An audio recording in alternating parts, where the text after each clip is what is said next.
Salve, salve, meu povo! E aí? Estamos felizes da vida. Mais uma live no Espaço Dramaturgos, aqui na CIA da Capital. Sejam todos bem-vindos. Num dia simplesmente histórico para a cultura brasileira. Vou chamar aqui a Márcia, que eu não sou egoísta, não vou ficar comemorando sozinho, né? Chamar aqui a Márcia. Márcia Ecrã, chega para cá, tudo bem, E aí, Márcia? Reinaldo? Hoje é o dia de comemorar. Beba seus refrigerantes, tome sua champanhe. Quem gosta de uma cerveja bebe. Vamos comemorar. A lei está ao nosso favor. Então, vamos comemorar. Hoje é dia, de vibrar, vibração. Beleza. Antes da gente dizer por que toda a comemoração, né? Os nossos amigos, mas tem gente aqui, chegando aí.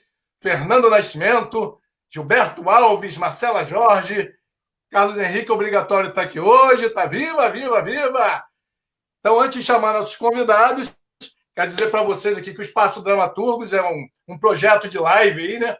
Que uma coisa que, como eu digo, sempre que ninguém nunca fez live, inventamos a pólvora, né? Então, tem um projeto de live da CIA da Capital, todas as segundas-feiras, a partir das 8h15, 20h15, estaremos aqui sempre com um papo muito bom, com gente muito boa, falando sobre cultura, falando sobre teatro, basicamente. Mas hoje vamos estender esse papo, porque hoje vamos falar sobre políticas culturais, e políticas culturais abrange não só o teatro, mas abrange o pessoal da música, dança, artes plásticas, artesanato, vamos pegar o pessoal da matriz africana, né? Então tem uma gama de atividades inseridas em cultura, e nós vamos comemorar muito hoje, porque hoje temos notícia quentinha, fresquinha, de ainda há pouco aqui. Eu não quero falar sozinho, não quero comemorar sozinho, então eu vou chamar aqui nossos convidados para estar conosco, fazer as honras da casa. Né? Oi. E a gente tem dois convidados bem competentes para falar sobre o assunto num dia, né? Bem comemorativo, que a gente foi agraciado com que a lei fosse sancionada, bem bacana. Vem a calhar, né, esses dois rapazes aí com a gente hoje. Olha só, eu não queria dizer nada, né? Eles já estão me ouvindo aqui, mas eu vou falar a verdade para vocês. Eu joguei esse tema para hoje e dei uma ligada para resolver essa parada logo, para a gente poder falar aqui. Entendi. Então, vamos lá. Chamando aqui Carlos Henrique Pimentel e José Facuri. Sejam bem-vindos. Olá, tudo bom? Tudo certo? Que emoção, gente, que emoção. Olá, meninos. Vocês estão felizes? Muito felizes. A gente estava comentando com o Carlos Henrique aqui que a gente brigou pelo presente às redes, né? Colocamos propostas, incentivamos o prêmio, né? E agora uma outra vitória, que essa não é só estadual, é nacional, né? E eu acho que é um modelo que vai ficar para sempre aí, porque contempla todas as pessoas que andavam desaparecidas, até os que são contra, contemplam, até os que são possivelmente contrários, né, à possibilidade do mecenato público amplo e geral, como é a Lei de Emergência Cultural. Então, nós estamos em glória. Na felicidade. E eu tenho certeza, Facuri, que essa luta vai continuar, né? A emergência vai sair, vai ser transformada a Lei Aldir Blanc numa lei de fomento permanente, num programa permanente, né? Porque o artista, na verdade, vive em estado de vulnerabilidade permanente, né? A pandemia só agravou nosso estado. Então, a gente precisa desse instrumento aí para que a gente possa produzir mais, trazer mais alegria e mais conteúdo e mais, enfim, tudo que a arte e a cultura proporciona para esse país, né? Uma felicidade incrível. Legal. Olha, se vocês prestarem atenção, eu vi com um quarto que tem uma bandeira verde e amarela ali atrás, ó, tá vendo? Que é a vitória do Brasil verdadeiro, do Brasil e sua tradição, né? É isso aí. Vai lá, Reinaldo. Esse Brasil que é, né? Não, beleza. Olha só, deixa eu falar aqui. José Facuri é um grande homem de teatro, um cara ator, diretor, né, está nesse momento aí como conselheiro estadual de cultura. Carlos Henrique Pimentel, também um homem de teatro, ator, diretor, gestor cultural, e está brilhantando hoje a nossa live, porque são figuras que, como a Márcia falou, dominam esse assunto, estão por dentro, batalharam bastante pela realização por essa conquista da lei emergencial da cultura, que ficou batizada como Lei Aldir Blanc. E hoje, nesse dia maravilhoso, dia 29, no dia que nós escolhemos para falar de políticas culturais, né, e temos esse desdobramento do processo da lei. A lei foi sancionada pelo presidente da República e agora virão outros passos e outros passos. Mas hoje nós não vamos falar só sobre a Lei Aldir Blanc. Eu sei que tem vários amigos, várias pessoas que querem saber, querem tirar dúvidas, mas a gente vai tentar traçar um panorama aqui do que é a trajetória do Brasil, né, das políticas culturais no Brasil, né, falar um pouquinho sobre o Sistema Nacional de Cultura e desembocar na Lei Aldir Blanc. Beleza? Então, eu quero começar tocando essa ideia com o José Facuri. Facuri é um cara que tem um histórico brilhante, né, e tem muita história para contar. Facuri, como é que essa trajetória nacional, né, com as políticas culturais, como surge, quando começa a ser falado em políticas culturais no Brasil, né, quais foram os primeiros movimentos do poder público em direção à cultura, aos artistas? O que você pode trazer para a gente com sua vasta experiência e sua vivência incrível? Eu, nesse afã dessa glória que a gente está passando agora, eu fui meio que um testemunha ocular, e prático e ágil em várias vertentes dessa história toda. Eu me lembro que até o início da década de 80, nós tínhamos pouca noção do que seria uma política cultural. Nós víamos a política cultural, talvez por conta, outros países já tivessem até tido essa noção, né, mas nós não tínhamos tanta, né? A nossa visão era muito mesmo em cima da arte, cultura como arte, era o teatro, a música, a dança, opereta, etc., esse negócio todo. Mas, assim, a cultura, na sua essência, na sua raiz, a gente não tinha muita noção dessa história, não. E, em 1980, eu trabalhava na TV Educativa e me veio um convite para a direção da TV Educativa. Olha que nós estávamos ainda no governo Figueiredo, na ditadura militar, o ministro era o Eduardo Portela, ministro da Educação, e a TV Educativa ela era ligada ao Ministério da Educação. E eu lá, como na produção da TV Educativa, fui convidado para participar do 5º curso interamericano de política cultural. Eu olhei aquilo lá e disse, isso é interessante, política cultural, vamos lá. Até então, a gente achava que cultura era arte só, né, e que política era política para disputar poder, mas nós estávamos vivendo dentro de uma ditadura, né? Então, vamos lá ver o que é isso. Agora, 5º curso significa dizer que o Brasil ficou ausente do 1º curso, do 2º curso, do 3º curso, estávamos no 5º curso, né? No 5º curso, que patrocinado pela Unesco e pela Organização dos Estados Americanos, né?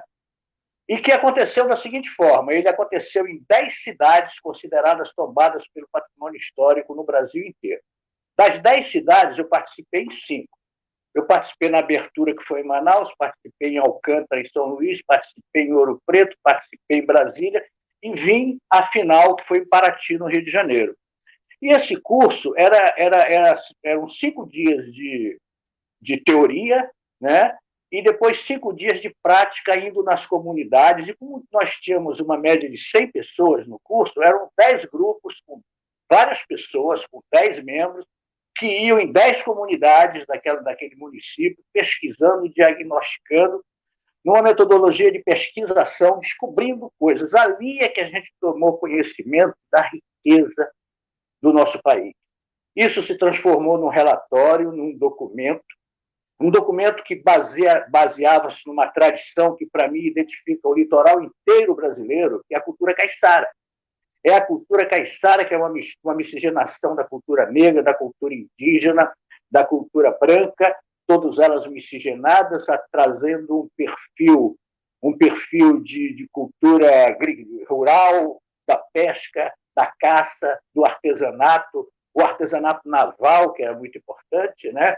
Das resistências quilombolas, etc. Isso criou-se um relatório. Esse relatório ficou na mão de todo mundo que participou do curso, mas ficou também na instituição federal, que no caso lá era o MEC e a Promemória e o IFAM. Ficou na mão deles. Nós, de posse desse material, um pouco mais tarde, a gente começou, nos núcleos de cultura do PT, a jogar as propostas, né? Eu discutia um pouco no Sindicato dos Bancários, na Presidente Vargas, depois na UERJ, né? E a gente começou a minar as ideias, essas ideias foram crescendo. Eu me lembro que quando a gente já acumulou outras experiências nesse trajeto, uma bem carioca, que foi a animação cultural do CIEP, no seu nascedouro. Depois eu fui técnico acompanhante do projeto Interação, Escola, Cultura e Comunidade, que acontecia também no país inteiro, experiências variadas em cima das propostas do quinto curso. Né? Eu me lembro que quando a gente entregou a proposta para a Benedita e o Vladimir Palmeiras, que eram deputados do Estado na Constituinte, né, a gente viu aquele desdobramento todo, né, e eles foram felizes de levar para a Constituição, que resultou no Plano Plurianual de Cultura. Exatamente o Plano Plurianual de Cultura que vai suscitar lá na frente, né, a possibilidade de uma investidura maior na criação do sistema de cultura, que a gente vai abordar aqui também. Então, o que aconteceu nesse processo? O processo começou a ser lento, né? Porque quando o Collor se elege, né, um pouco que tinha sido constituído da Lei Rouanet, que veio no governo Sarney, ele praticamente desestruturou tudo, e a gente ficou sem pai nem mãe, né? Depois foi impeachmentado, né, veio o Fernando Henrique Cardoso, que conseguiu manter uma certa singularidade. O Francisco Belfort, que foi o seu ministro da Cultura, ele retoma o ministério e foi um dos egressos também desse quinto curso, ele participou desse quinto curso, então tinha na cabeça aquela energia vital lá da frente, lá de trás, né? E depois veio o governo Lula. Quando veio o Lula, ela bota Juca Ferreira, que também foi uma pessoa que participou desse quinto curso interamericano de política cultural, né? Então, aquilo que se somou, olha só, você tem aí praticamente de 80 até 2004, vamos dizer assim, você tem aí 24 anos de resistência e luta, né? Apenas com alguns ganhos, né, como o Ministério da Cultura, como a Lei Rouanet ainda em debate, em discussão, em transformação, e etc. E daqui a pouco entra o processo de sistematização, né, com o governo Lula, com o Juca, Gil, né, integralizando tudo aquilo que a gente tinha tirado e voltado exclusivamente ao nosso perfil cultural caiçara, que é onde reside todo o acúmulo da nossa tradição. E é exatamente isso que a gente tem que diagnosticar e verificar quando uma lei dessa chega com essa amplitude toda para nos beneficiar como um todo. Né? Eu quero só concluir meu pensamento, depois a gente continua. Eu quero concluir o seguinte, que quando a gente retoma, lá na frente, lá em 2013, após novembro, no terceira Conferência Nacional de Cultura, quando a gente volta para a nossa base, eu e Pimentel conseguimos visualizar a possibilidade de criar o nosso Fórum Regional Permanente de Cultura, que a gente se reúne mensalmente desde 2013. Né? E isso tem nos beneficiado uma troca interessante dentro desses paradigmas todos que a gente se envolveu para construir essa vitória que hoje se consagra com a aprovação da Lei de Emergência Cultural Aldir Blanc. Mais para frente, a gente vai amarrando mais essa situação toda. E o diagnóstico cultural, que a gente pegou lá atrás do quinto curso, é um dos projetos prioritários da nossa região da Baixada Litorânea. É isso aí. Beleza, show de bola. Que fala importante. Seu microfone, Henrique, as palmas não saíram. Agora sim, vai.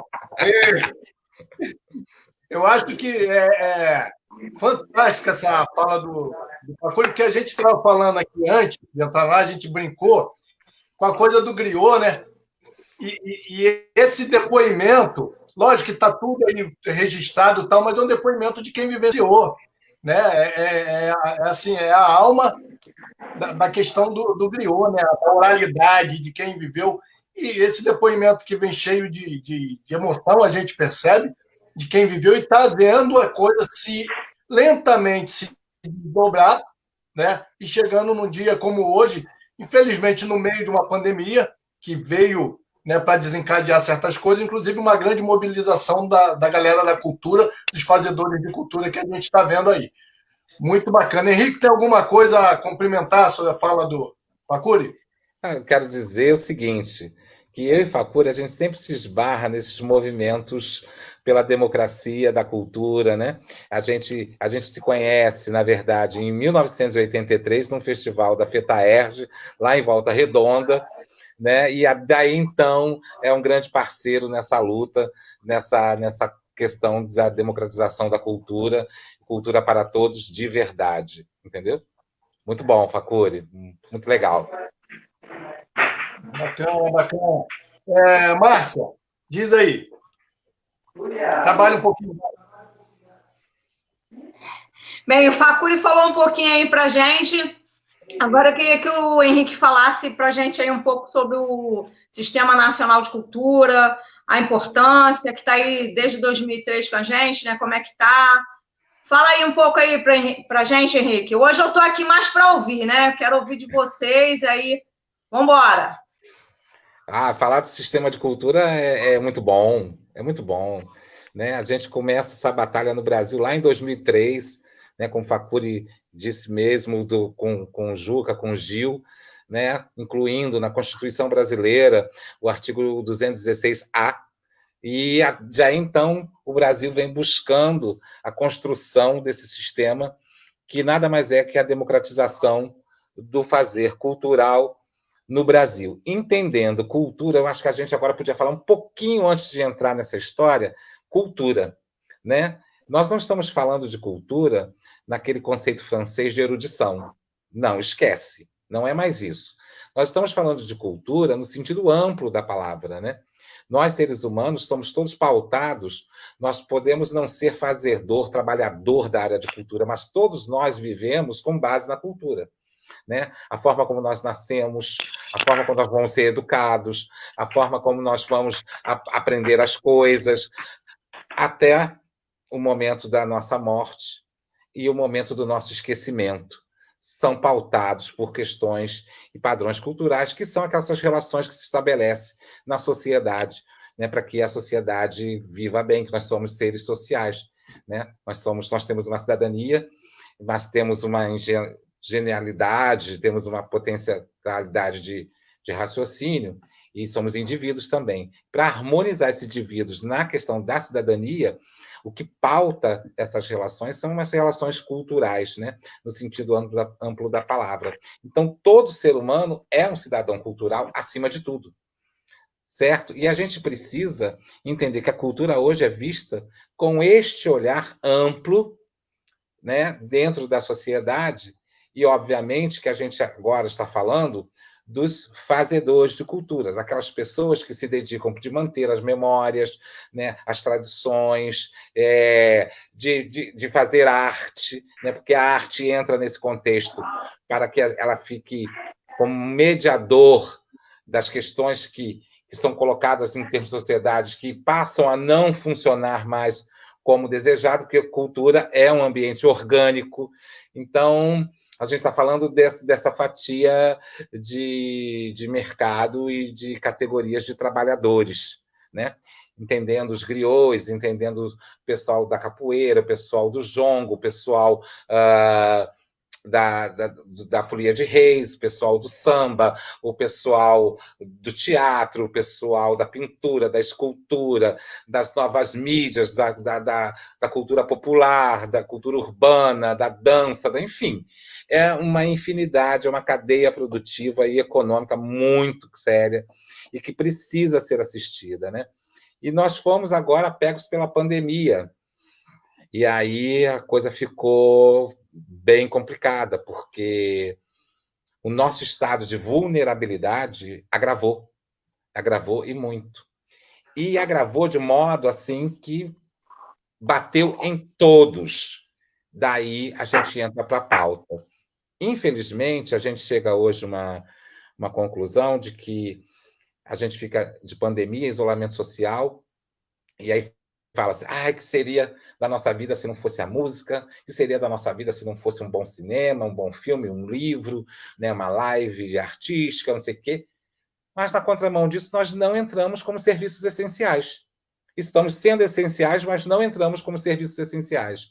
Né? E nesse sentido que eu volto para os sistemas de cultura, né? Que é baseado no SUS, né? Tem o Sistema Nacional de Cultura, tem o Sistema Estadual de Cultura e tem o Sistema Municipal de Cultura, para que aconteça um diálogo vertical, né, na conversa entre os poderes e descentralize. Faça com que as ações culturais cheguem na ponta. Né? Muitas das vezes, o que fica a desejar a Lei Rouanet, né, que tem essa leitura que não chega na ponta, porque só vai patrocinar grandes espetáculos, a gente tem que entender que a Lei Rouanet, na verdade, é uma conversa que há entre a produção artística e o mercado. E aquele investidor quer visibilidade da sua marca. Então, fica complicado para quem não tem essa visibilidade toda. Ela não é uma lei de fomento. A Lei Aldir Blanc, ela é uma lei emergencial, mas com certeza a gente vai conseguir que ela se torne uma lei de fomento. Não tenha dúvida. E o que compõe esses sistemas? Compõe pelo CPF da cultura, que é o conselho, que fica ali como se fosse o legislativo, né, colhendo propostas, levantando demandas e apresentando essas demandas e essas propostas para o poder público. Certo? Nós temos o plano de cultura, que é, na verdade, o nosso planejamento. O plano de cultura é uma lei decenal, quer dizer, ela tem uma validade de 10 anos e deve ser revisada a cada 2 anos. Em Rio das Ostras, a gente revisa a lei nas conferências, né? Que a gente, agora, ano que vem, 2021, nós vamos ter a 4ª Conferência de Cultura, além de eleger o Conselho, também faz a revisão do Plano Municipal de Cultura. E essa engrenagem não funciona se não tiver financiamento, se não tiver grana, se não tiver dinheiro. Então, temos o Fundo de Cultura. A proposta é que o dinheiro saia lá do Fundo Nacional, tá, e vá para os fundos estaduais e municipais, que é exatamente isso que nós estamos vendo agora, de forma ímpar, e pela primeira vez no país, com a Lei Aldir Blanc, que é uma lei extremamente descentralizada, onde as ações não são promovidas pelo governo federal. As ações vão ser promovidas pelos estados e pelos municípios. Então, eles repassam a verba, né, que tem um cálculo aí para repassar, são 3 bilhões de reais envolvidos nisso, fica 1,5 bilhão dividido entre os estados e 1,5 bilhão dividido entre os municípios. E aí tem o indicativo das ações, e são os estados e os municípios que regulamentam, né, a utilização dessa verba pautada, né, na Lei Aldir Blanc, nas ações que estão determinadas pela Lei Aldir Blanc. Então, hoje é um dia ímpar, dia de São Pedro, o Santo das Chaves, eles abriu essa porta para a gente e não vai se fechar nunca mais. E é muita emoção que a gente vive hoje, né, porque a gente vem nessa luta para ver a realização desse fluxo de recursos lá desde 2003, né? Para vocês terem uma ideia, só 32% dos municípios no Brasil estão com seus sistemas implantados, né? Estão com o CPF, Conselho, Plano e Fundo da Cultura funcionando. Então, ainda falta muito chão para a gente correr, muito chão para a gente andar. A gente participa aqui, em relação ao estado do Rio de Janeiro, da Baixada Litorânea, que é de Rio das Ostras até Saquarema, né? São 10 cidades, e a gente observa, por exemplo, das 10 cidades, 3 têm um sistema implantado, que é Rio das Ostras, Cabo Frio e Casimiro de Abreu. Ou seja, está com CPF lá pronto, né? Para agilizar, né? Para implementar as ações. Então, é muito difícil, porque é muito burocrático, né? É uma conversa com o prefeito, é uma conversa com vereadores, é uma conversa com procuradores, é uma conversa com contadores. Então, é uma ação múltipla, né, dentro da engrenagem da burocracia do poder público para que as coisas aconteçam de verdade. Mas a gente luta, a gente está aí nessa batalha. E hoje, na verdade, porque a gente que vem trabalhando, né, na implantação de sistema, tanto o estadual, que a gente atua como conselheiro estadual e fica lá brigando, né, atua no sistema nacional, que vai às conferências nacionais e ficam propondo coisas, e ficam lá uma semana, lá sai da sua casa, mergulha nesse ambiente, fica lá batalhando, e nos municipais, é que sempre duvidavam da gente, né? Ah, isso não vai acontecer, imagina se isso vai acontecer, é uma utopia, não é para o Brasil. E hoje, com o Aldir Blanc, a gente vê realizado. Né? E isso é uma coisa que me emociona muito, né? me desestabelece no emocional, porque a gente sempre acreditou que isso um dia ia acontecer, e aconteceu. Num momento bem improvável, né? No momento que a gente está passando por uma pandemia, isolamento, e as pessoas...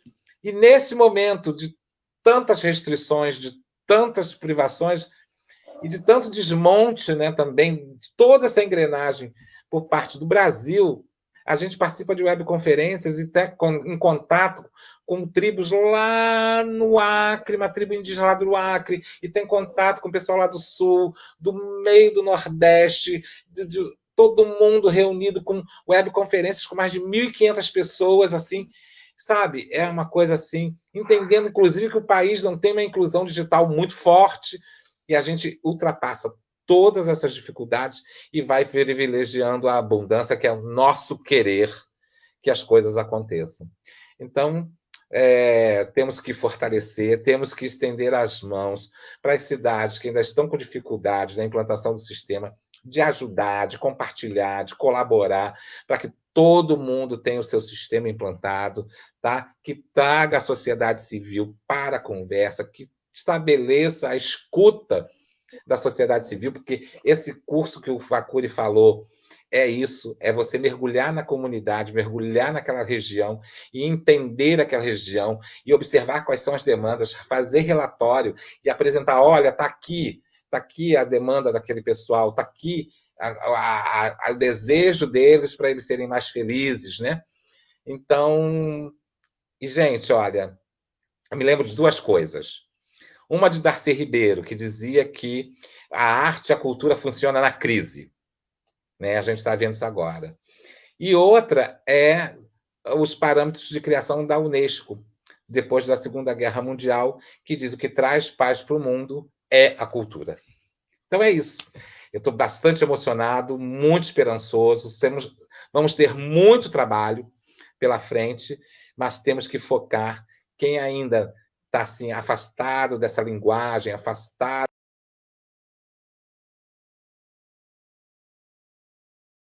Cara, vamos bater papo, vamos conversar, vamos trocar ideia, vamos saber como é que isso funciona, porque isso é um direito do cidadão. Tá ok? É isso. Beleza, Henrique. Show de bola. Grande fala. A gente percebe da emoção.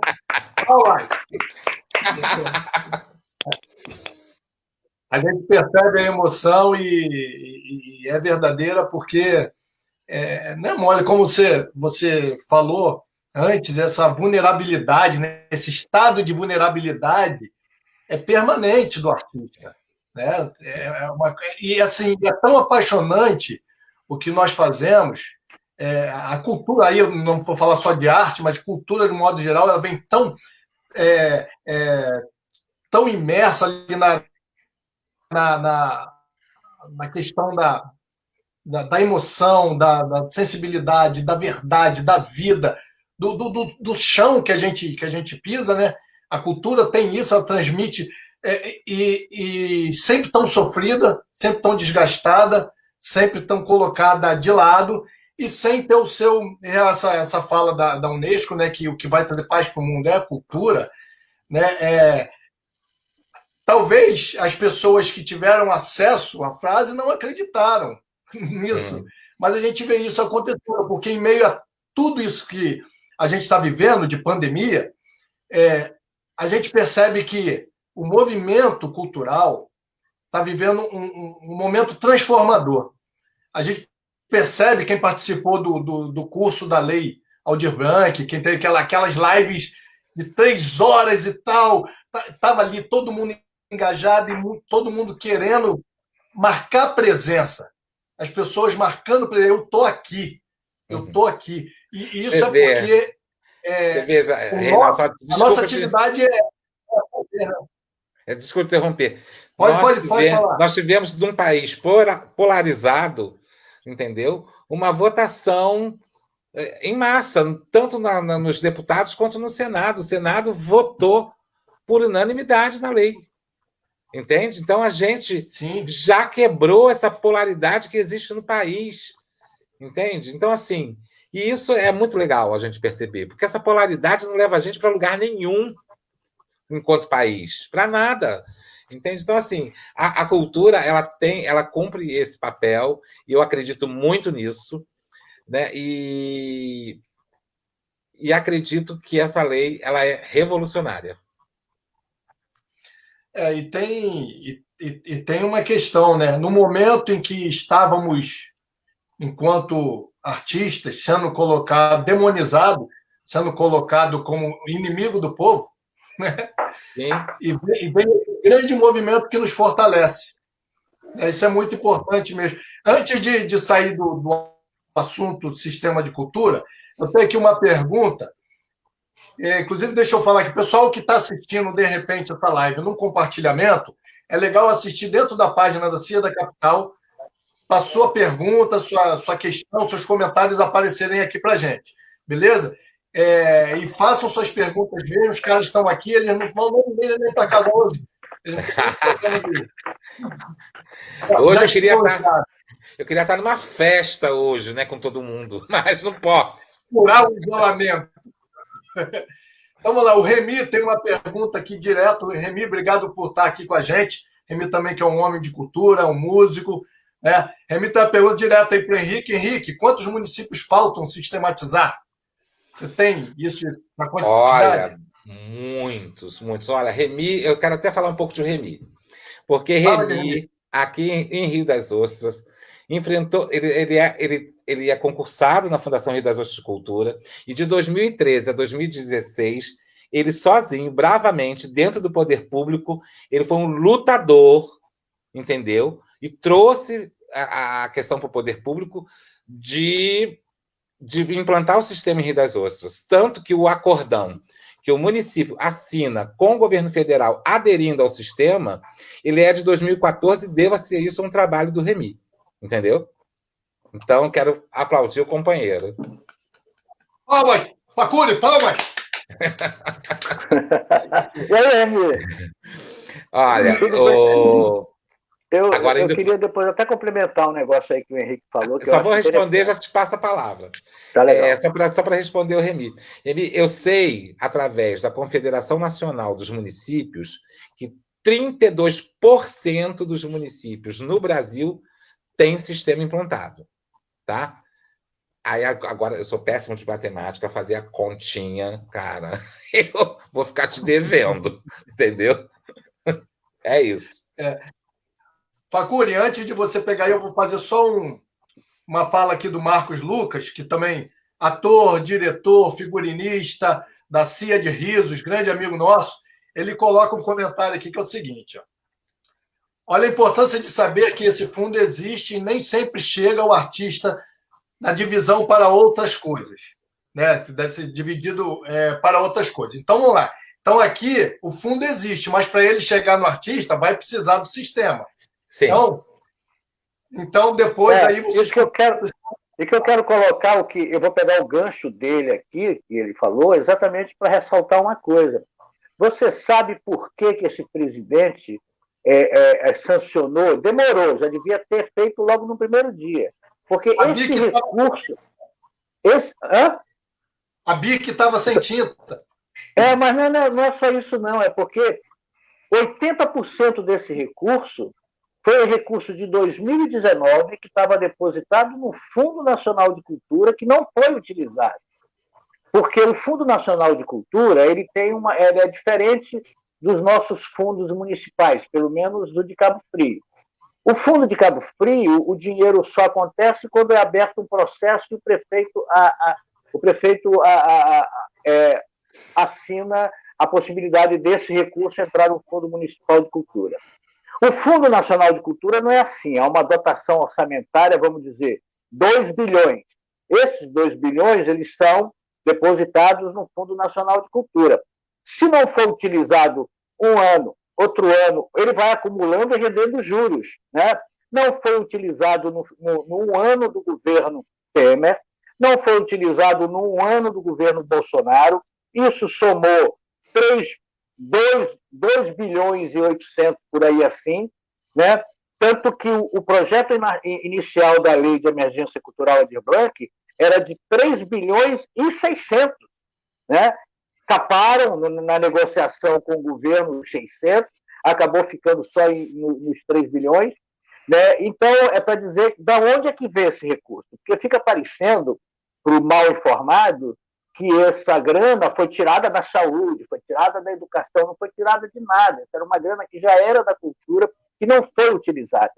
Né? Então, por isso que eu acho que a demora, e a negociação, e as emendas, e tudo, foi tudo uma balela que poderia ter sido até aproveitada politicamente de uma forma mais interessante, até para capitalizar a ideia para ele. Depois de ser, até porque depois de aprovado por unanimidade no Senado e na Câmara dos Deputados, mesmo com veto iria acontecer. Né? Então, é bom a gente sinalizar essa história aqui também, que é muito importante. Agora, uma outra coisa que eu quero colocar, que eu acho que tem a ver com a prática, né, é que este primeiro momento é o momento do gestor. Né? Logicamente que nós, da sociedade civil, a gente tem que arvorar os nossos documentos, fazer nossos portfólios, fazer nossos cadastramentos, coisa na medida que eles forem chegando, mas esta é uma responsabilidade total do gestor. E quais são os nossos gestores? Só para fazer um link do que o Henrique falou e situar bem na prática.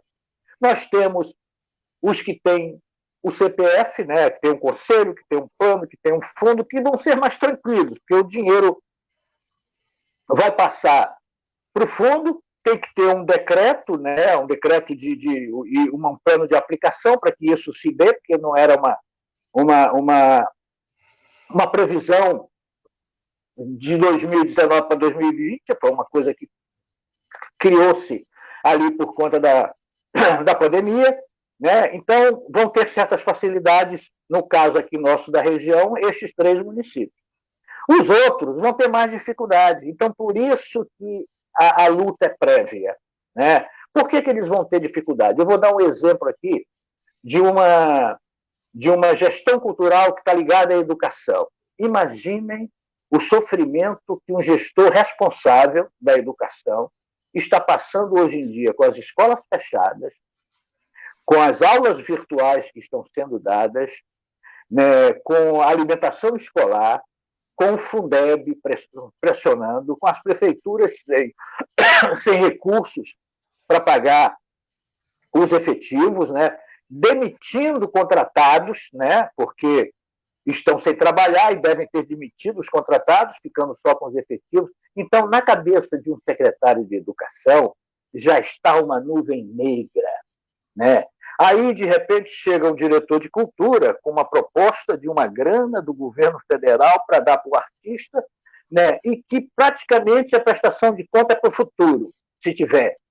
Né? Então, o desejo dos procuradores dos municípios aos prefeitos e aos gestores da educação ou do turismo ou qualquer coisa vai ser: não faça isso.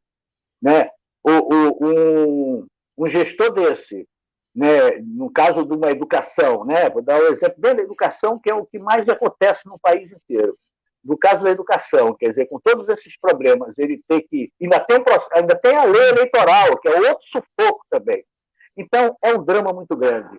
Vai precisar que nós, da sociedade civil, que estamos no conselho, ou que vamos compor os conselhos, as comissões que vão se fazer ao redor desse diretor de cultura, termos muita paciência, porque eles vão estar pressionados em 60 dias de articular isso tudo. e ter que convencer um prefeito e seu procurador, eu já passei por isso, Henrique já passou, muitos já passaram, e não é fácil, né? Porque o procurador ele foi feito para proteger o prefeito, né? E se ele puder proteger, ele bota até o dele na reta para não deixar que aconteça alguma coisa com ele, né? Então, é um processo muito tênue que a gente tem que trabalhar aí no sentido desse primeiro momento. O segundo momento já é um momento nosso, da proponência, é mais tranquilo. Se a gente estivesse organizando agora e ajudando a quem tem necessidade, né? Por exemplo, hoje, vou dar um exemplo bem simples, eu botei no nosso grupo da Baixada Litorânea um brincante da Folia de Reis, um mestre de Folia de Reis. Esse mestre de Folia de Reis, ele entende praticamente 30% do que a gente está falando, ele não entende muita coisa. Então, quando ele quer entender, ele passa o telefone para mim, aí eu ligo para ele e tento explicar didaticamente cada coisa. Hoje ele apareceu aqui na minha porta com 2 caras, uma pessoa que tem uma aparelhagem de som que aluga, né, que vai ser um beneficiado, né, nessa lei Aldir Blanc, né, e um mestre de Folia de Reis lá de Cardoso Moreira, que conversou com o secretário, ou a secretária, não sei bem, né, e ela nem sabe nada disso. Quer dizer, não sabem. Por que não sabem? Porque, às vezes, as pessoas não estão antenadas nessa história toda. Mas vai chegar uma hora que vai chegar uma carta para ela, lá do Ministério, né, ou do Estado, e ela vai ter que se situar. Portanto, a gente já está até brigando, e é uma proposta nossa aqui da Baixada Litorânea, de fazer com que os municípios, por conta dessas dificuldades todas que eu coloquei aí, esse recurso não vá para o município por dificuldades, mas que se mantenha no Estado para que passe diretamente para o Estado. Não sei se o Estado vai ter perna para isso, mas a gente tem como premissa não deixar com que fique nenhum município fora da lei, porque o município ficando fora, fica fora o artista, fica fora o agilizador cultural, fica fora aquela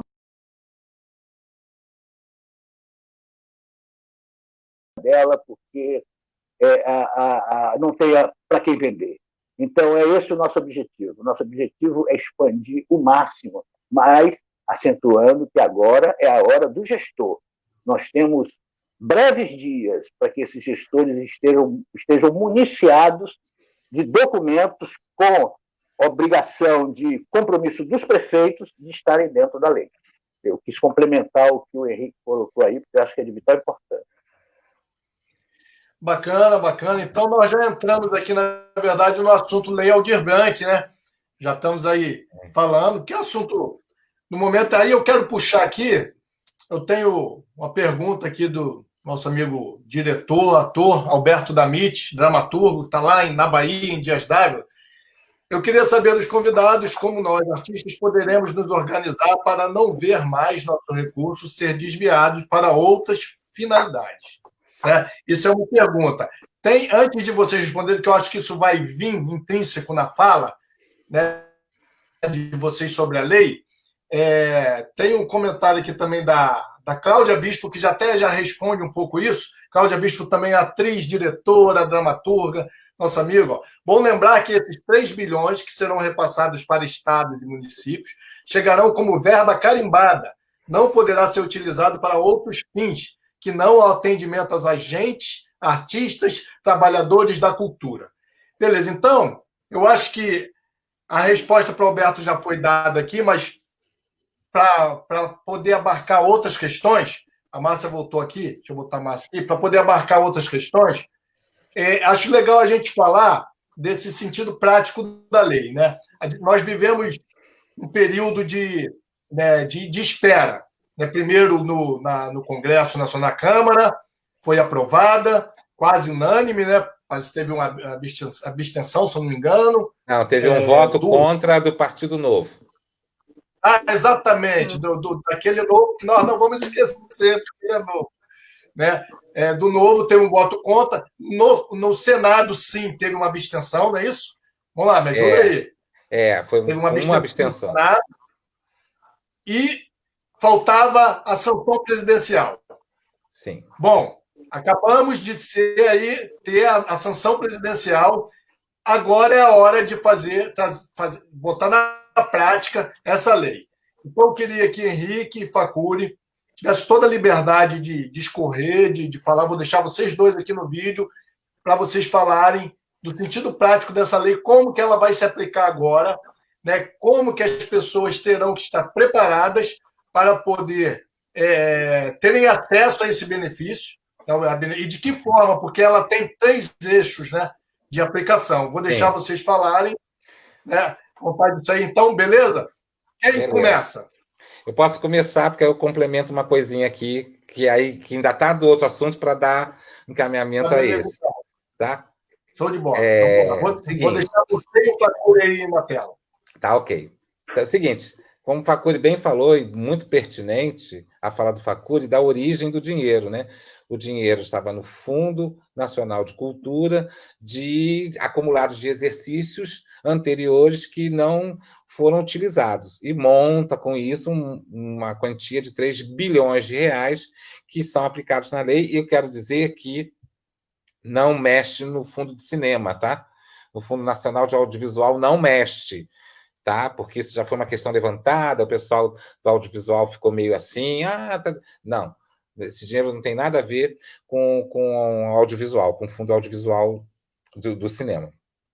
Então, agora é o seguinte, o presidente sancionou.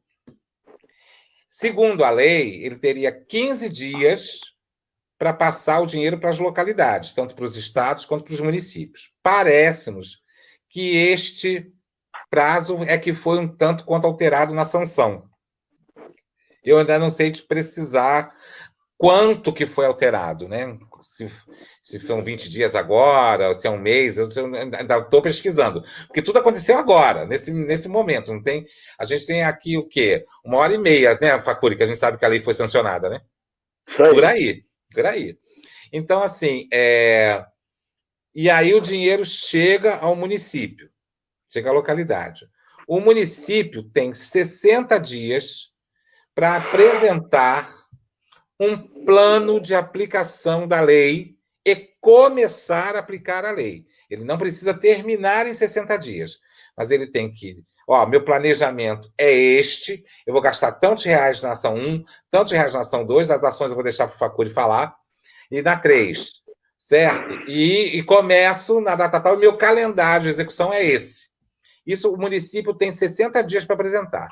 Caso o município não consiga apresentar isto ao governo federal, este dinheiro que está destinado ao município será encaminhado para o governo estadual. Ele não volta para a federação, ele vai para o governo estadual, certo? Então, por isso que a gente tem que estar aqui atento, né? Ajudar os municípios que encontram dificuldade, como o Facuri falou, a realidade do aparelho cultural, da máquina pública de cultura nos municípios é muito precária mesmo. Então, secretarias de turismo, desenvolvimento econômico, lazer e cultura, secretaria de educação, cultura e um monte de coisa. É raro um município que tenha uma secretaria de cultura ou tenha uma fundação de cultura para fazer como órgão gestor no município. Então, são várias realidades administrativas que temos que entender, que vai encontrar algumas dificuldades, sim. E aí, a lei tem as ações. Aí eu vou passar para o Facuri falar das ações da lei Aldir Blanc. Bem, vamos lá. Ainda contribuindo grandiosamente. Quer dizer, está sendo até difícil a gente falar, porque dá vontade de ficar bêbado, né? De tanta alegria. Mas a gente vai ver se consegue. Se eu trocar alguma coisa, é porque eu já tentei aqui pedir uma cervejinha, mas ainda não me deram para segurar a peteca. Porque eu estou cercado aqui pelos filhos, não deixando de fazer quase absolutamente nada. Até ir na esquina é uma aventura. Bem, então vamos lá. A primeira ação, ela é muito parecida com essa ação que a gente viu aí na emergência nacional, né? Ou seja, vai ser dado após um cadastramento, uma autodeclaração de cada um, né, mostrando a possibilidade de receber esse recurso, porque não recebeu da emergência outra lá da Caixa Econômica. Ressaltando que aquele que recebeu e declarar que precisa pode ter uma sanção em cima dele. Né? Então, não é bom ficar ligado nisso. Não adianta querer ludibriar, porque você vai pegar o CPF de um, vai cruzar e vai ver que você já está recebendo do outro. Nem quem recebe Bolsa Família, nem quem recebe a ajuda emergencial da Caixa Econômica, que agora tem uma opção de militar devolvendo aí, porque deram um banho no governo. Né? Essa é uma questão. Então, essa emergencial, ela deve ir em prazos de setembro, talvez, até o final do ano. Né? E se durar mais, talvez se estenda. Então, essa é a emergência. As 3 primeiras parcelas é retroativa a 1º de junho. Então, sim, tem a retroativa, tem um retroativo. Quer dizer, retroage, mesmo que você receba em setembro, vai retroagir para junho, né, e depois você deve continuar recebendo.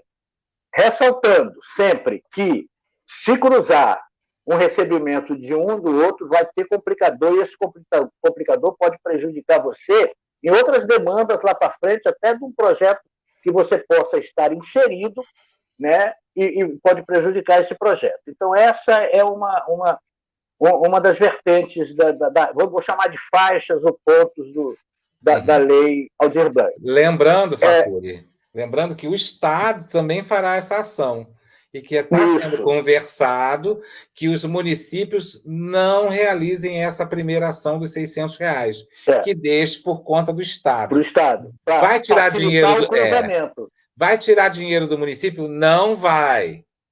Entendeu? Não vai.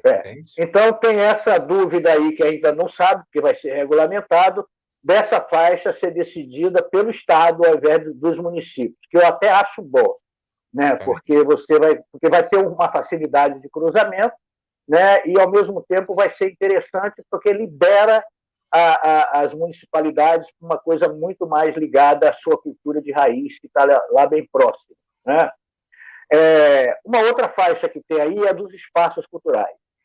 A gente precisa entender espaço cultural não só o âmbito físico dele, né? Eu, por exemplo, eu tenho um espaço cultural que parou por conta da pandemia, que é o Usina Clata, né? Ele parou, eu estava com a programação toda pronta para 2020, né? Toda já agendada, mas eu tive que suspender, né? Esse é um espaço que merece um apoio. Quanto vai ser, se vai ser 3, 6 ou 10 mil, que são essas 3 faixas, quem vai decidir é uma comissão julgadora. Que comissão julgadora é essa que vai decidir? É o secretário? É o diretor de cultura? Não. Deve vir regulamentado também alguma coisa nesse sentido. Mas, se não vier, né, aí é pressão nossa nos conselhos, é pressão nossa nas comissões que vão ser formadas, de ter descobrir um aparato que seja totalmente isento para fazer essa escolha. Por exemplo, eu vou dar um exemplo. Nós temos aqui em Cabo Frio a lei do PROED, que é o nosso edital de fomento. No nosso edital de fomento, olha como é composta essa comissão técnica. Não é o conselho que escolhe, e nem é uma comissão qualquer. É uma comissão que tem papéis definidos. Nós temos no PROED um membro de uma universidade pública, se possível federal ou estadual, né? Aí em Cabo Frio, por exemplo, tem a UF. A fundação pode escolher uma pessoa, um professor, um aluno. Depois eu falo como o mecanismo de rir da gente é um pouquinho diferente. Eu posso falar. Diferente. Cada um vai ter um exemplo. Eu vou citar esse exemplo que eu conheço aqui de Cabo Frio. Então, alguém de uma universidade pública federal ou estadual, né, dois membros escolhidos pelo secretário de Cultura, pela Secretaria de Cultura do município, um indicado,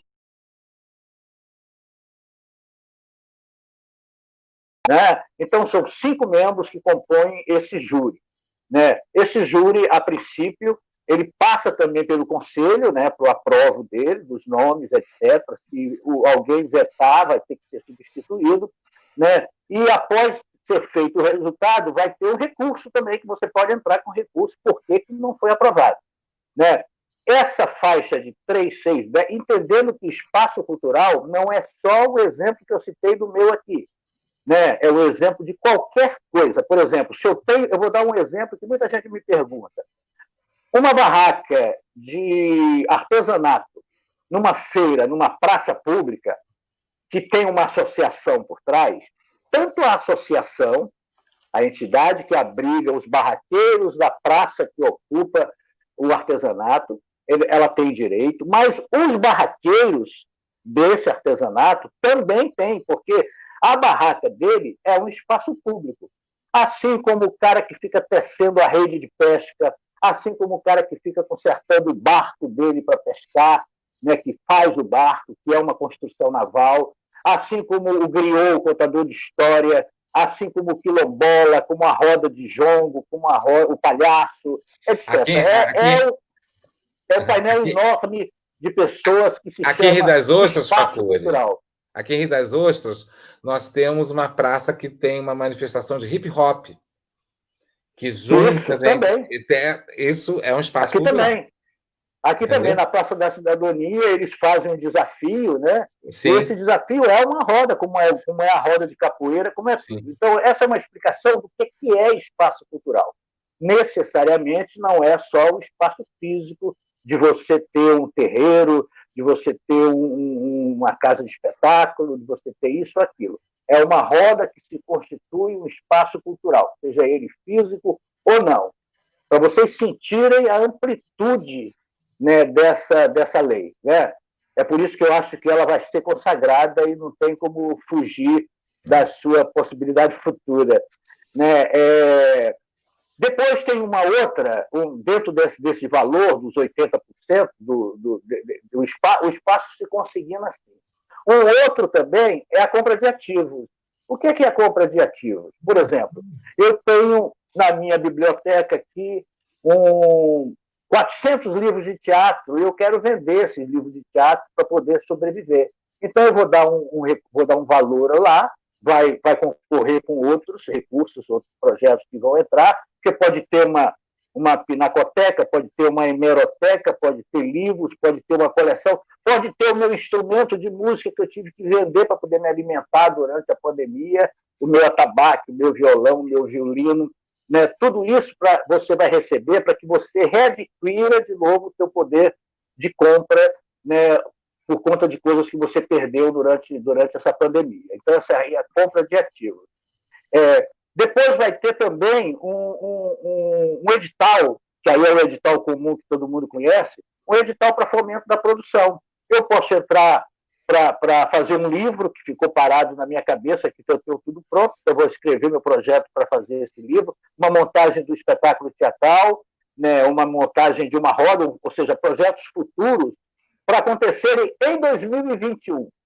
120 dias depois de receber a última parcela, você tem que prestar uma conta disso aí. Qual é a prestação de conta que você vai fazer? Né? Se você teve que pagar alguém, você tem que pegar uma nota que você pagou alguém, um produtor do evento que você fez ou da sua roda, né? E fotografias, imagens que você realizou esse produto. Se ainda não conseguiu ter realizado por conta da pandemia, logicamente que vai vir aí também uma regulamentação dizendo o que é que vai acontecer, né? Em caso dessa possibilidade de fazer a tua roda na praça te impedir de estar em, vamos dizer, março de 2021 apresentando, que aí completa os 120 dias. Então vai vir uma regulamentação. E tem uma outra faixa também, que essa é uma faixa que eu acho que não tem muita característica aqui na nossa região, talvez até tenha casas de show, né? Por exemplo, você tem uma empresa, uma microempresa de casas de espetáculo, de show, né? Ela está parada agora e vai ficar parada também, assim como ficou parado o meu espaço e aquela roda de capoeira. Entendeu? Ela tem condição também de pegar um empréstimo bancário, que deve ser via Caixa Econômica ou Banco do Brasil, né, quase que sem juros, para ser pago 6 meses depois, né, sem juros, para poder voltar a fomentar aquela produção dela. Então, olha só que coisa maravilhosa. Ela é muito ampla. Ela é ampla em todos os sentidos, em todas as vertentes e em todas as condições, né? A gente sabe mais ou menos o valor que vai dar para cada município, porque ela obedece o Conselho, a Confederação Nacional dos Municípios, que é a CNM, né? E os valores estão lá registrados. É o Fundo de Contribuição Municipal mais a população. Aí tem uma continha que você faz esse cálculo. E a Confederação, a Confederação Nacional dos Municípios já fez esse cálculo para o Brasil inteiro e parece que vai ser adotado pelo governo federal. Pois é. Então, basicamente, os pontos, as faixas, são essas aí. Isso vai necessitar o quê? Algumas, só quero fechar em cima de uma dificuldade aí que eu estou vendo agora. Né?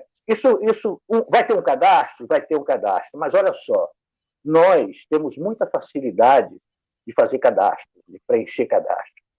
Mas esse apanágio, né, esse número de pessoas que eu falei aí, que tem dificuldade de entender até como ligar um celular, por exemplo, quando chegou esse rapaz aqui de Cardoso Moreira, ele disse assim, olha, eu sei ligar o celular, mas eu não sei fazer mais nada dele. Aí ele me trouxe as notas fiscais que ele tinha de compra de não sei o quê. Aí eu disse para ele assim, olha, você tinha que pegar e botar tudo isso em PDF. Ele ficou olhando para mim, espantado, porque ele não sabia o que era isso. Aí eu disse assim, você não tem uma filha que sabe? Disse, não tem ninguém na minha casa que sabe disso. Aí olha o que ele falou. Professor, se você quiser, eu pago você para fazer isso comigo. Isso a gente tem que evitar. Você sabe por quê? Porque vão aparecer os malandros que sabem fazer tudo.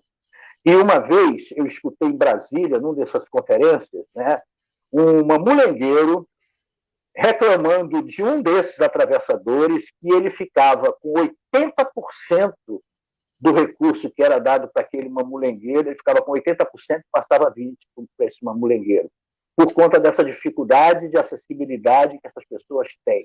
Então, a gente tem que ficar de olho nisso contra os espertos, que às vezes estão na nossa categoria mesmo, né, que sabem de tudo e que vão tentar ludibriar esse povo pobre, que está mais necessitando do que qualquer um de nós que estamos aqui nessa live. É isso aí. Só para complementar aqui as ações, é o seguinte, que do montante de dinheiro que o município receber, obrigatoriamente 20% desse dinheiro vai ter que ser colocado em editais. É obrigatório.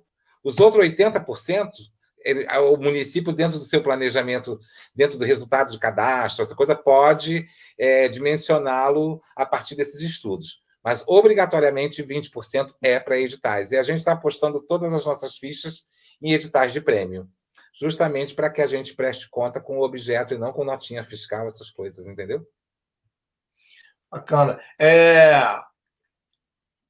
Sobre isso que o Facuri falou aí no final, sobre essa coisa das pessoas que vêm para ludibriar, a gente tem que entender, nós que fazemos cultura, que é um momento que estamos sendo observados pra caramba. Se der alguma coisa errada, se for pego alguma falcatrua nisso aí, vai se concretizar todas as fake news que se colocaram sobre a classe artística, né? E vão falar só, nós avisamos, viu como é que é? Então nós temos que, além de não fazer, eu acho que nós temos que ser o guardião disso tudo. Lógico que cada um é dono da sua consciência, mas eu acho importante a gente, sempre que possível, falar, né, no risco que qualquer deslize traz para uma categoria inteira. Não é? Olha, o Henrique citou bem que recebeu, não recebeu os R$600, mas recebeu, vai dar algum problema para ele, mas não é só para a pessoa. Vai acabar, se o volume for estrondoso, isso vai sujar toda uma categoria. Sim, toda uma proposta que vem aí revolucionária, né? A gente tem que tomar cuidado mesmo, porque, inclusive, um dos aspectos e propostas filosóficas da lei é a participação da sociedade civil. Né? Não existe a Lei Aldir Blanc sem ter uma participação efetiva da sociedade civil. Então, nós temos que estar aí monitorando. Tem uma informação que o pessoal do canal de YouTube da Emergência Cultural vai lançar agora um observatório da aplicação da lei no país inteiro. E eu acho que é um canal onde a gente pode procurar os nossos pares, denúncias e tudo mais que vir a acontecer, que eu rezo a Deus para que não aconteça, que corra tudo bem, para que a gente possa criar uma jurisprudência, né, de perpetuação da Lei Aldir Blanc, né, contra a lei de fomento cultural nesse país. Fernando Nascimento fez uma pergunta aqui que talvez a gente tenha esquecido. Aí agora. Não é preciso ter CNPJ para receber a faixa do espaço. Você tem que comprovar que você tem um espaço. No caso do Fernando, ele nunca me convidou para ver o ateliê dele lá em Búzios, mas eu já vi exposição, mas o ateliê não foi. Mas com certeza ele tem um ateliê. Sim. Então, o ateliê do artista plástico, do desenhista, do magnífico Fernando Nascimento, é um espaço cultural, é um ateliê. E não é preciso ter CNPJ. Né? O que você precisa é comprovar. E vai ficar na cabeça da comissão julgadora, Fernando, a possibilidade de aprovar ou não. Se não aprovar, você entra com recurso, explicando há quantos anos você tem essa pesquisa laborial dentro do teu magnífico ateliê que um dia eu vou visitar. Por exemplo, eu fico pensando no Gilmário, lá em Búzios, né? O Gilmário que tem esculturas enormes de madeira. O Gilmário, eu vou ter que ir lá em Búzios ensinar para ele, porque ele está totalmente ali, ele não acredita, isso é coisa de ladrão, de bandido, né? E eu nem sei, cara, de repente, porque ele é fantástico, ele pega uma rocha, né, e esculpe a rocha, né, um cara magrinho, baiano, de 1 metro, né, mas tem uma força incrível. Então, por exemplo, Gilmar é um cara que precisa ter, primeiro acessá-lo, né, e depois fazer com que ele se acesse. Né? Agora eu queria falar uma coisa assim, muito importante. Né? A gente está tratando de uma lei de emergência cultural que veio por conta de uma pandemia, certo?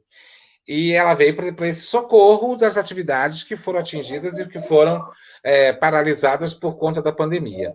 Tanto que a lei pede que as pessoas construam um portfólio, né? Construam um histórico de 2 anos, de março de 2020 a março de 2018. Então, assim, preste atenção na hora que você for construir seu portfólio, entende que vai interessar esse período. Essa não é uma lei ainda de fomento, tomara que ela seja uma lei de fomento. Mas, por exemplo, se você tem uma atividade lá em 2010, 2011, aí você parou as suas atividades, foi fazer outra coisa da sua vida, que a gente sabe como é que é a labuta da arte e da cultura nesse país.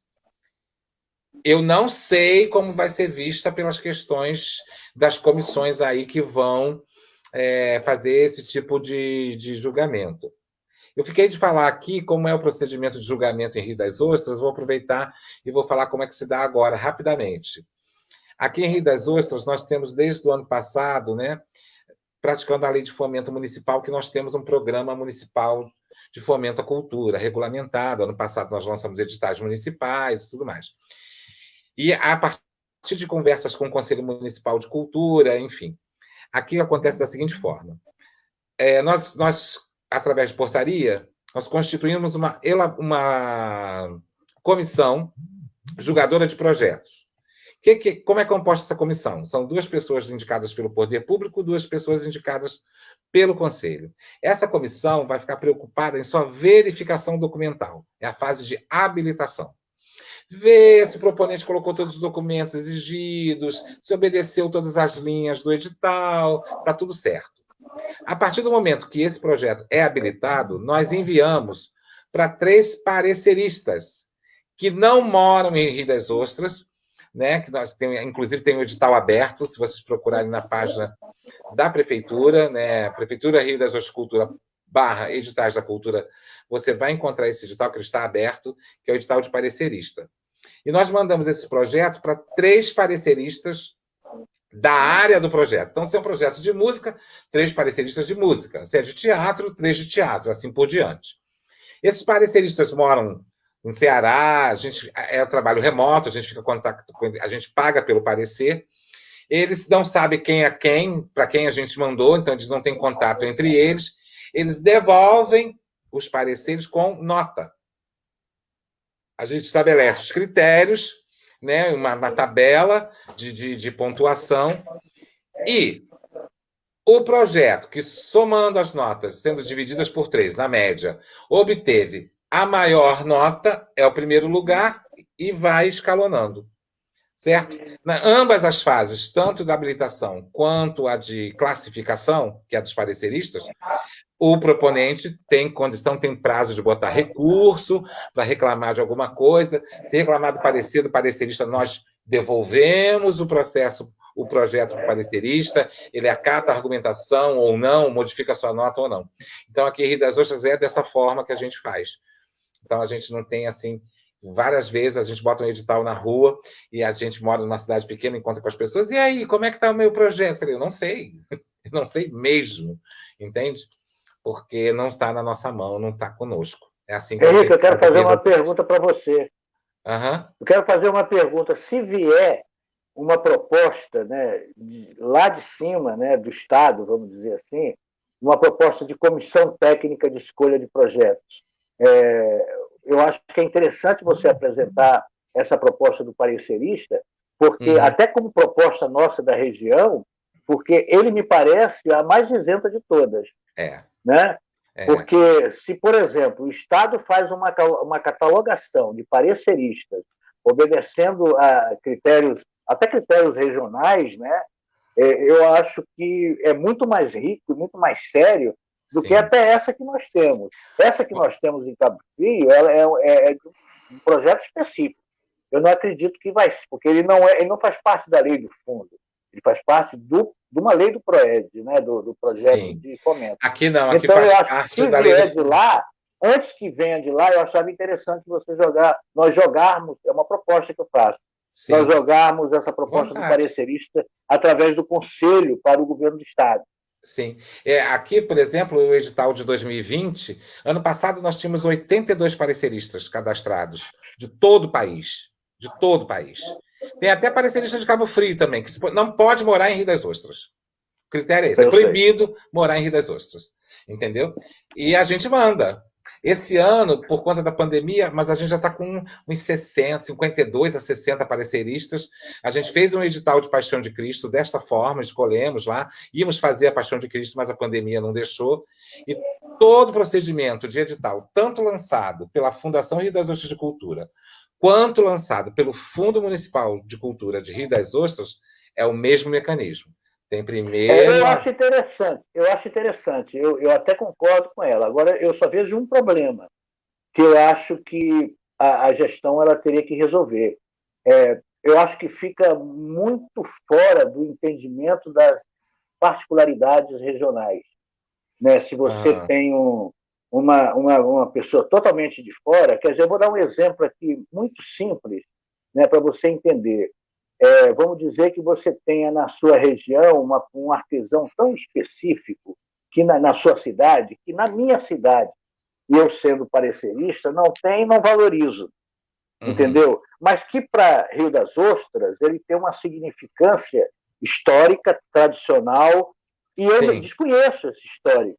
Né? Então, eu acho que falta algum elemento nessa função parecerista, ou talvez numa pré-seleção, algum comentário da gestão. Isso aí é brabo também, porque pode inclinar o voto do cara, mas eu acho que falta essa referência sabe como é que a gente, da peculiaridade regional.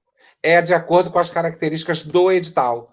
O edital pode ter uma categoria de produção histórica, de artesanato, não sei o que lá, e receba projetos para essa faixa. E o parecerista vai ser informado disso, dessa intenção, desse objeto de edital. Entendeu? É o edital que vai mensurar isso.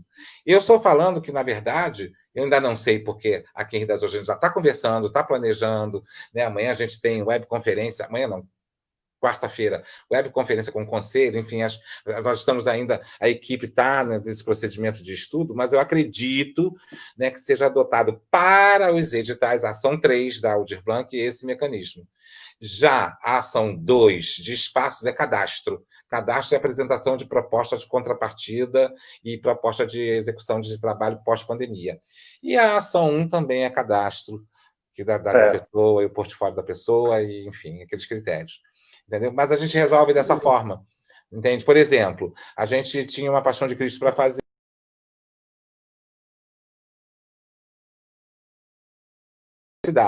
A gente sinalizou isso no edital para o proponente. E esse edital também foi sinalizado para os pareceristas.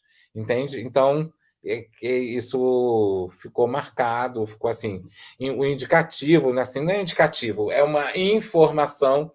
Ela não é determinante para o edital, para a escolha, mas ela passa por esse contexto. A gente apresenta aí um contexto, entendeu? Bom, senhores, nós estamos aí com 1h14 já, indo para 1h15, é rápido demais, né? A gente tem alguns recados também que a gente abraçou aqui com a nossa live também de divulgar alguns projetos sociais que estão acontecendo. Né, aqui eu achei bacana que no nosso chat aqui também teve uma troca, uma interação entre as pessoas, tirando dúvidas uma das outras, né? Isso é bem legal, né? E uma proposta que a gente tem também com isso é poder possibilitar encontros. No caso aqui, o Alberto, o Henrique já conhece o Facud, de longas datas, a gente já se conhece, mas a intenção também é trazer pessoas que não se conheçam para trocarem e no chat também você fazer seus contatos. A Cláudia Bispo deixou aí no chat um link, né, do Grupo CRIA, Expressões Humanas, ensinando a fazer portfólio e currículo. Beleza? Então, assim, quem tiver dificuldade, está aí nos comentários da Cláudia Bispo, ela deixou aí o link. Né? O Alberto Damit faz um comentário sobre essa questão do parecerista. Parecerista é essencial, técnico. Ele avalia de... Bem, usa pareceristas, né? Todo mundo usa pareceristas, entende? Então, na verdade, ele pega o edital, vê o objeto do edital e faz a análise desse projeto, né, no sentido se ele está coerente, se ele está atendendo ao objeto do edital, enfim, qual é a contrapartida, a contraproposta, se o orçamento dele está contento, entendeu? Que não vai ser o caso da Aldir Blanc, se Deus quiser nós vamos fazer de prêmio, que não vai voltar orçamento. Antes de eu passar aqui para a Márcia, para ela trazer essa questão dos projetos sociais, eu gostaria, assim, tem muita gente, algumas pessoas que eu tive contato direto e outras zilhões que não, que está inserido naquele caso que o Facuri falou lá no início da fala dele, a cidade que não tem o seu sistema, não tem o CPF da cultura, que é uma coordenadoria, ou está ali inserido na educação. Eu queria que vocês dois deixassem, se existe, né, se tem uma fonte de informação, ou seja, vídeos no YouTube, live ou algum material onde essas pessoas dessas cidades pudessem se informar a respeito da Lei Aldir Blanc, que, lógico, nós não tiramos todas as dúvidas, né? E cada cidade tem a sua particularidade. Então, eu sei que tem muita coisa do pessoal do Núcleo lá de Emergência Cultural, né, que tem vários vídeos lá, mas quero saber de vocês se tem vocês têm algum canal, alguma fonte que vocês recomendam para as pessoas se informarem, que esteja aí disponível para a gente acessar. Olha, eu vou dizer para você uma coisa. Isso é uma coisa que eu, pelo menos, estou observando que está em discussão. Até o próprio governo federal está tentando se entender como esse dinheiro vai chegar à localidade, né? Hoje, eu e o Facuri conversamos hoje, que parece, não sabe se vai pela assistência social, como é que vai se dar isso. Quer dizer, a gente tem que esperar, na verdade, a MP, a medida provisória que vai dizer como o dinheiro vai chegar nas localidades. Deixando claro que para o município que tem o CPF, né, que tem o fundo, ele vai para o fundo de cultura, ponto final. Aqueles que não têm, eu, pelo menos, não tenho ainda uma informação precisa. Eu tenho que dizer para as pessoas que está se pensando, está em estudos. Existe no Facebook, né, uma fanpage escrito Lei Aldir Blanc de Emergência Cultural. Né? Só você colocar lá que vai aparecer várias, inclusive os cursos que nós fizemos, né? As webconferências, tudo vai aparecer lá. Qualquer daquelas pessoas que você falar ali, né, eles vão te dizer alguma coisa. Isso aí e vai ser criado, e eu faço parte dela, né, a plataforma cultural da Lei Aldir Blanc, né, que nós vamos chamar o Observatório da Lei Aldir Blanc. Né? Esse observatório vai estar no Facebook, vai estar no WhatsApp, vai estar em tudo, agora que nós saímos da sanção do presidente. Então, eu acredito que, dentro de 3 dias, né? Esse observatório já vai estar linkado, a gente vai fazer essa possibilidade da distribuição e multiplicação para todos, né? A partir das nossas páginas do Facebook, do WhatsApp, para que todas as pessoas dirimam todas as dúvidas possíveis, né? Aqui nós temos, aqui nesse grupo, né, o Damit, a Cláudia Bispo, né, o Reni, o Nascimento, né, o outro Nascimento aqui, que é o meu suplente no Conselho Estadual de Cultura, uma galera boa de multiplicação aí, né? E o papel é esse, a Secretaria de Cultura e nós todos multiplicando. E o nosso fórum permanente aqui da região, porque eu estou vendo que tem muita gente aqui nesse debate da região, né, que é o fórum permanente, a gente precisa pedir, vocês precisam pedir aos seus gestores que coloquem vocês no grupo. Né? Por quê? Porque estando nesse grupo, vocês vão ter todas as informações. Tudo que a gente sabe, a gente coloca ali. Nem que seja um uhul, foi o que eu fiz agora. Aprovou, uhul, acabou. Eu mesmo, fiz o mesmo. A partir daí são informações. Inclusive, nós formatamos, pouco a pouco, que rodou em vários grupos, uma listagem de todos aqueles que têm direito. Eu botei em grupos da Paraíba, em grupos do Nordeste, todo mundo, mas está faltando o capataz do circo. Eu nem sabia que tinha essa função no circo, capataz, né? Aí botaram lá o capataz, né? Capataz é o cara que bota a tenda no alto, né? Que levanta a tenda, né? Então, cara, o Éder, por exemplo, é um cara que contribui, né, também, que está aqui no grupo. Então, e vai aparecer lá, nessa listagem que a gente fez, coisas que faltam que vocês sabem, que a gente não sabe. É sempre um processo em construção. A gente está em processo de construção. E a gente tem sorte, porque isso poderia ter caído tudo de paraquedas. A gente está 4 meses envolvidos nisso aí, né, construindo junto, debatendo junto. O Conselho de Cultura do Estado está meio amorfo, porque perdeu o seu mandato, né, e tem que estender até o ano que vem. Nós estamos esperando um parecer da Procuradoria para tocar esses assuntos com mais singularidade.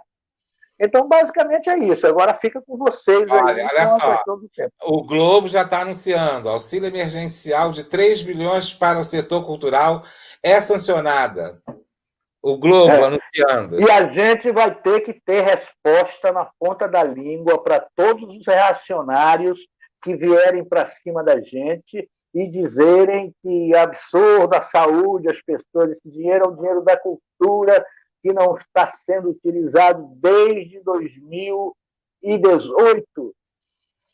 E isso precisa ser dito, a gente precisa defender a nossa necessidade. Além de nós sermos uma cadeia produtiva de grandiosidade, esse dinheiro é nosso, que não foi aplicado porque o objetivo era nos desconstruir. Conseguiram demolir a nossa estrutura, mas não conseguiram nos destruir ao ponto de cair na mão do presidente a possibilidade de sancionar uma coisa que ele cagaria e andaria. É isso aí. Sim. Muito bem. Sim. Vencemos. Demais, é um papo que renderia ainda mais no dia como o de hoje, né, com essa vitória. Tem muita gente aqui parabenizando, agradecendo. Eu vou chamar a Márcia aqui para a gente fazer a nossa parte social aqui, depois eu volto agradecendo a vocês, agradecendo o pessoal de casa para a gente encerrar. Eu não consigo fazer live em 1 hora. Não, embora. Márcia. Gente, que papo maravilhoso. Foi muito bom. Os meninos aí, arrebentaram, tiraram dúvidas da gente. Como o Reinaldo falou, dá para ficar pelo menos mais 1 hora. E com certeza eu sei que eles teriam mais para dar para a gente. Mas como a gente tem que encerrar, né? Infelizmente, a gente pode voltar, né, Reinaldo? Futuramente, quando já estiver acontecendo, a lei estiver acontecendo aí, quando estiver pertinho, para poder... Que a gente sempre vai ter dúvida, e é um momento, como foi falado aí, da gente se ajudar, entendeu? A gente ajudar quem não está conseguindo fazer, ninguém larga a mão de ninguém pode ficar de fora, vamos brigar um pelo outro. Se a gente sabe que o colega tem capacidade para entrar, vamos brigar pelo colega, não vamos olhar só para a gente, não. Mas vamos lá, a gente tem um monte de movimento social aí no município, no momento que a gente está muito difícil, né? Um ajudando ao outro. Eu lembrei aqui, a gente tem o CUT Coleta, que é um movimento que para ajudar especificamente ao artista. Então, você entra lá no Facebook, ó, coloca CUT Coleta, que lá tem todos os dados, como você pode ajudar. Vamos ajudar aí o colega, vamos ajudar o movimento. A gente tem um outro movimento que é feito pela galera da UF, que é o Movimento Solidário Trabalhadores Unidos de Rio das Ostras. Depois o Reinaldo vai colocar isso, o telefone, que eles autorizaram a gente colocar o telefone. Você faz contato via WhatsApp, se você não puder levar. É sempre o alimento básico, aquele o alimento básico, o arroz, feijão, açúcar, enfim. Você monta um WhatsApp, se você não puder buscar, eles vão até você, entendeu? Eles montam a cesta e estão assistindo várias pessoas de Rio das Ostras. De repente, se você souber alguém que esteja precisando nesse momento difícil, você passa o WhatsApp, a pessoa entra em contato com eles fazem um cadastro e eles atendem essas pessoas, tá bom? Tem também a Bárbara, que é nossa amiga aí, a Bárbara Prof, o projeto 12 vezes 25, aí está o contato dela também. Eles fazem esse trabalho desde 2017, junto com a Lívia Kelly. Eles fazem um trabalho bem bacana, já assistiram mais de 100 famílias aqui no município. Atende a Casa Sorriso, são 4, além da Casa Sorriso, dá o apoio para os moradores de rua, eu acho que quase todo mundo conhece a Casa Sorriso.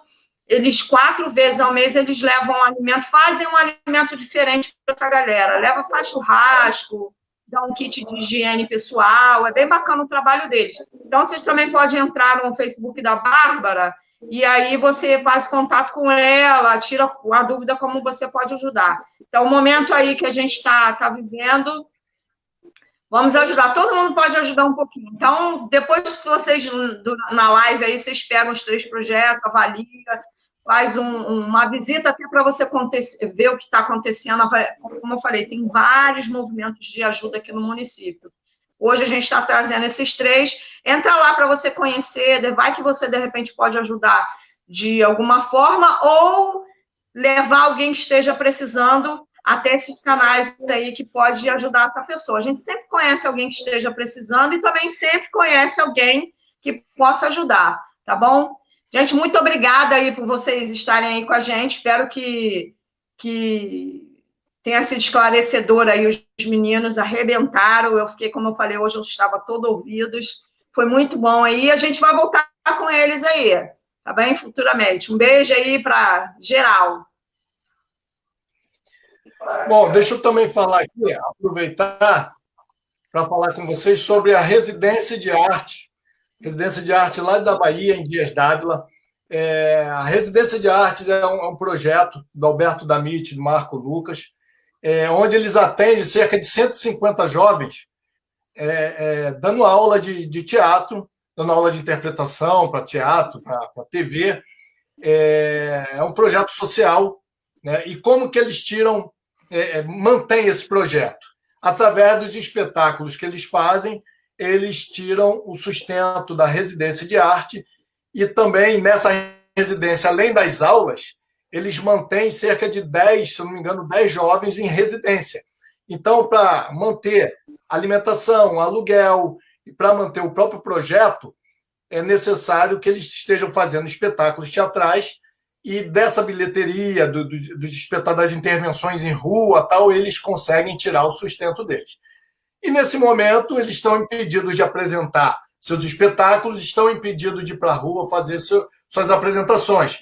Então, eles criaram uma vaquinha virtual no site Quicante, né, que você vai poder ajudar a colaborar com o que você puder, para que a residência de arte em Dias d'Ávila ela não pare. Eu estive lá em Dias d'Ávila no ano passado, se eu não me engano, né, para uma oficina sobre Bertold Brecht.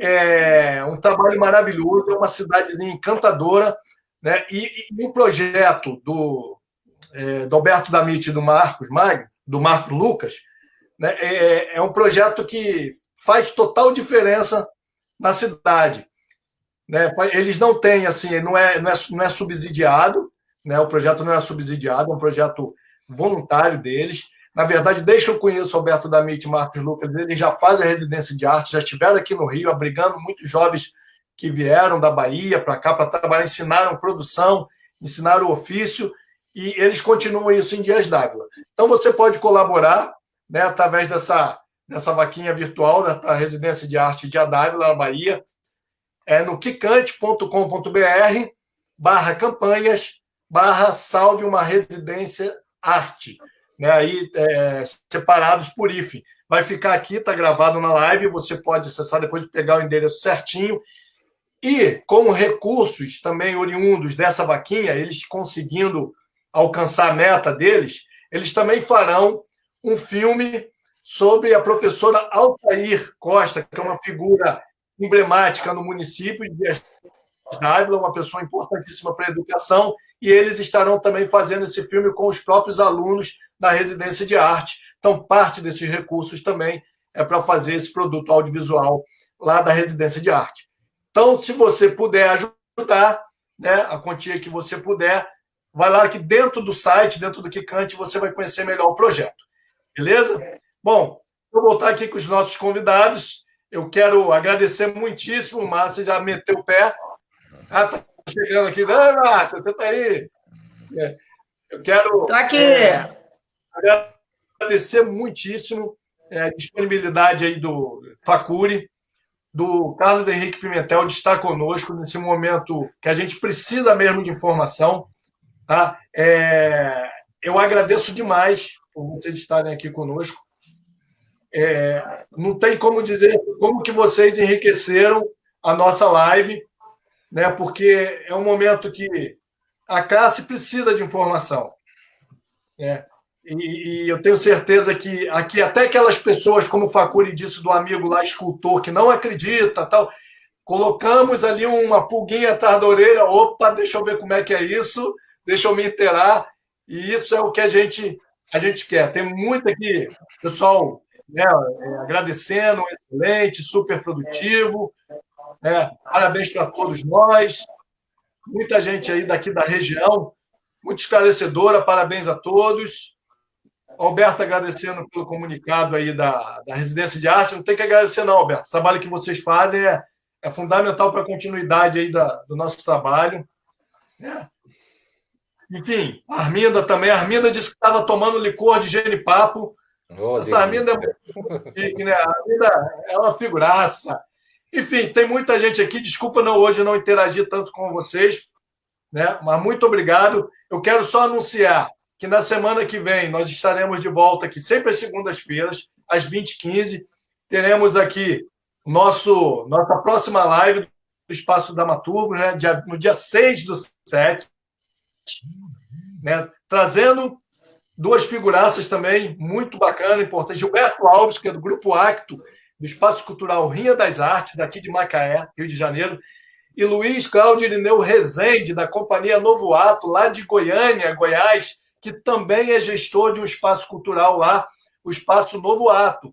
E eu estou trazendo esses caras assim da capital, nós estamos trazendo esses caras justamente para falar sobre essa dificuldade nesse momento, enquanto gestores de espaços culturais que se viram agora obrigados a fechar e estão no mesmo pé que o Facuri nos Usina 4, sem poder trabalhar e sem poder manter o seu espaço ali. Então, Gilberto Alves e Luiz Cláudio Irineu Rezende vão estar aqui falando justamente sobre essa dificuldade nesse momento e contando um pouco da trajetória deles, né, nessa luta e nessa vida tão difícil e tão prazerosa que é de fazer cultura.